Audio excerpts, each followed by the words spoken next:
Hello. ഞാൻ പറഞ്ഞില്ലേ ഒരു സ്പെഷ്യൽ ഗസ്റ്റ് ഉണ്ടെന്ന്. ദേവനന്ദയാണ്. അപ്പം നമുക്കിപ്പോൾ ദേവനന്ദയും കൊണ്ട് അമ്പലത്തിലേക്ക് പോകാം. ബാക്കി അവിടെ ചെന്നിട്ട്.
ഇവിടെ പ്രഹ്ലാദന്റെ സ്തുതിയാൽ സംപ്രീതനായ പെരുന്തൃക്കോവിലപ്പന് ശാന്തസ്വരൂപിയായ നരസിംഹമൂർത്തിയാണ്.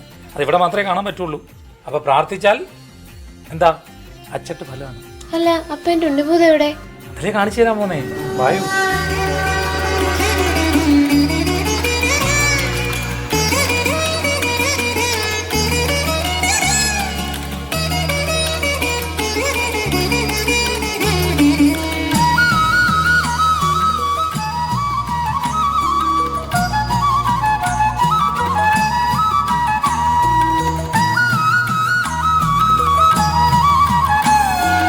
ഇതാണ് മോള് തേടി വന്ന ഉണ്ണിഭൂതം.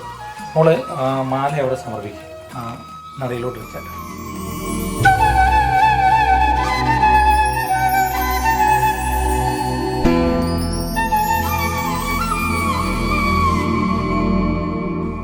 ഉണ്ണിഭൂതത്തിന്റെ ചരിത്രം എന്താ? നമ്മളെ ചേരമാൻ പെരുമാളാണ് ഈ ക്ഷേത്രം സ്ഥാപിച്ചത്. അപ്പൊ അദ്ദേഹത്തിന്റെ എല്ലാ ശക്തിയും കൊടുത്തുകൊണ്ട് പ്രതിഷ്ഠിച്ചതാണ് ഉണ്ണിഭൂതത്തെ.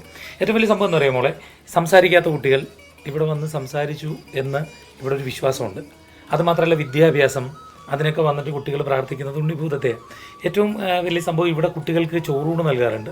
അപ്പോൾ ആ കുട്ടികൾക്ക് ഏറ്റവും പ്രാധാന്യം. നമ്മളെല്ലാം ക്ഷേത്രത്തിൽ ചെല്ലുമ്പോൾ മുതിർന്നവർ പ്രാർത്ഥിക്കുമ്പോൾ കുഞ്ഞുങ്ങൾക്ക് കളിക്കാനും കുഞ്ഞുങ്ങൾക്ക് കൂട്ടുകൂടാനും അവർക്ക് ആരാധിക്കാനും പല മൂർത്തികളും ഉണ്ടാവില്ലല്ലോ. അതിനുവേണ്ടിയാണ് ചേരമാൻ പെരുമാൾ അദ്ദേഹത്തിന്റെ ശക്തി മുഴുവൻ കൊടുത്തുകൊണ്ട് ഇവിടെ ഉണ്ണിഭൂതത്തെ പ്രതിഷ്ഠിച്ചിട്ടുള്ളത്. അപ്പൊ കുട്ടികളുടെ ദൈവമാണല്ലേ? കുഞ്ഞുങ്ങളുടെ ഭഗവാനാണ് നമ്മുടെ നിങ്ങളുടെ ഉണ്ണിഭൂതം.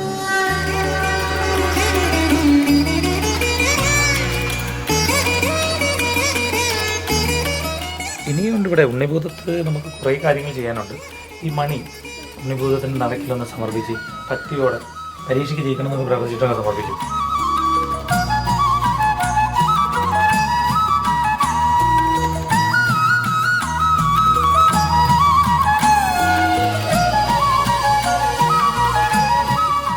നമ്മൾ ഇതിനുശേഷം ഈ മഞ്ചാടിക്കുരു വാരി നമുക്ക് ഇങ്ങനെ 3 തവണ അതിലോട്ടിട്ട് ഇളക്കിയിട്ട് മേലിലോട്ടിടണം. അന്നേരം എന്താ പ്രാർത്ഥിക്കേണ്ടതെന്ന് അറിയൂ?